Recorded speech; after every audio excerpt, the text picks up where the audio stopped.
Hey, what's going on guys, and I'm back again today with another Bleach Explained video. You guys really seem to like these things, and today we're going to be talking about a highly recommended topic in my past Bleach Explained videos, and that's going to be Fullbringers. So because an entire arc of the story revolves around Fullbringers, I'm surprised at the amount of people who know very little about them. There seems to be a lot of confusion surrounding what they are and how their powers work within the Bleach community. I think that might have to do with the fact that this arc takes place after the big climax of the series, and the arc with the Fullbringers kind of functioned more as a wrap-up arc for the anime, so it's probably likely that a lot of people either didn't watch it or skimmed it. Which I can't really argue with, because personally I think the Fullbring arc is one of the weakest arcs of Bleach comparatively. But enough about my thoughts on the arc, let's get into the explanation on Fullbringers. So as I usually do, let's start off with an analysis of the name Fullbringer. The kanji that is used to spell Fullbringer in Japanese directly translates to Full Manifestation Artist, or Full Manifestation Art for their power, the Fullbring. This is no doubt a reference to how Fullbrings function, which is through manipulating and manifesting the souls that dwell within objects. So as to what Fullbringers are spiritually aware humans, and therefore they are able to sense the spiritual pressure of other spiritual beings such as Soul Reapers and Hollows. So for how Fullbringers actually get their powers, it's a pretty rare occurrence, as a Fullbringer is the result of a pregnant human being attacked by a Hollow and surviving.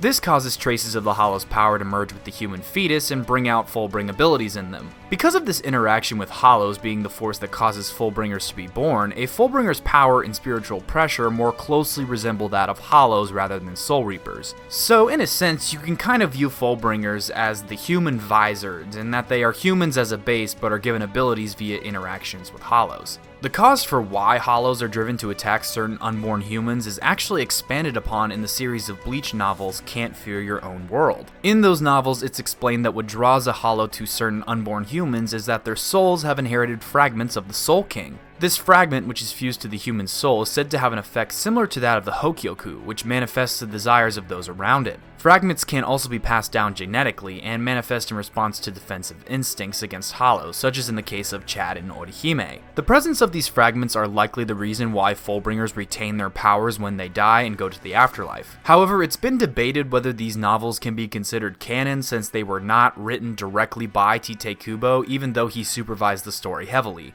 I'll leave that for you guys to decide, but either way, those novels are pretty cool and I definitely think you should check them out. But anyway, let's now take a look at the source of a Fullbringer's designation, which is their power, the Fullbring. So a Fullbring is a very unique power, as it allows the user to manipulate the souls within objects. And while you might think that this only applies to living beings, that is false. As it turns out, in the Bleach universe, even inanimate objects such as chairs or water have souls, which allows a Fullbringer to manipulate objects to achieve powerful feats as well. So that's something to think about the next time you're drinking a glass of water. But anyway, as I said before, by pulling on the soul of the objects with their power, a Fullbringer can manipulate aspects of matter, such as their movement or their physical characteristics, which allows them to perform supernatural feats, such as walking on water or high-speed movements.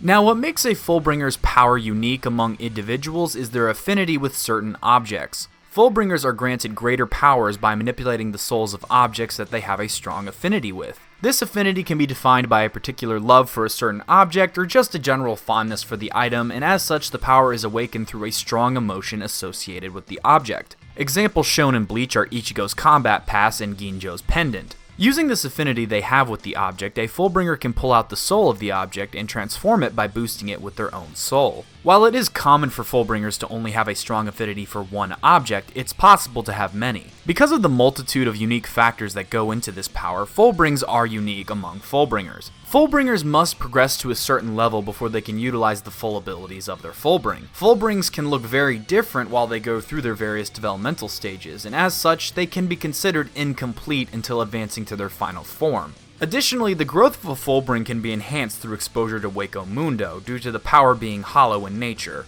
A Fullbring's power is largely dependent on the object that is used as a focus. As explained in this series, objects experience memories alongside their holders, and these memories are engraved in the soul of the object each time it is touched. Because of this, Fullbringers who had a considerable amount of combat experience with their objects prior to awakening their powers have stronger Fullbrings on the outset. Now, an interesting point about Fullbrings is they seem to have more applications when the user is a substitute Soul Reaper. Fullbringers can distribute their abilities to substitute Soul Reapers, which effectively rids them of their powers and turns them into ordinary humans again. Conversely, a substitute Soul Reaper can transfer their Fullbring powers and share their abilities with other Fullbringers, effectively making them much more powerful. Additionally, it's shown to be possible for a substitute Soul Reaper to steal the Fullbring of another substitute Soul Reaper. I do not know for sure if it applies to all substitute Soul Reapers in general, or this was something specifically that Ichigo and Ginjo did, but since they are the only two substitute Soul Reapers shown in the series, I guess we just have to assume that. On another note, a former substitute Soul Reaper who obtains a Fullbring can merge their former Soul Reaper powers with their Fullbring, which grants them new Soul Reaper powers. The reverse can also happen, with a substitute Soul Reaper having their powers merged with their former Fullbring, altering its appearance. The former is shown by Ginjo with how he regains his Soul Reaper powers, and the latter is shown by Ichigo as when he regained his Soul Reaper powers, his Shikai and Bankai took on new forms. And so guys, that is the explanation on Fullbringers, what exactly they are, how they come to exist, and how their powers work.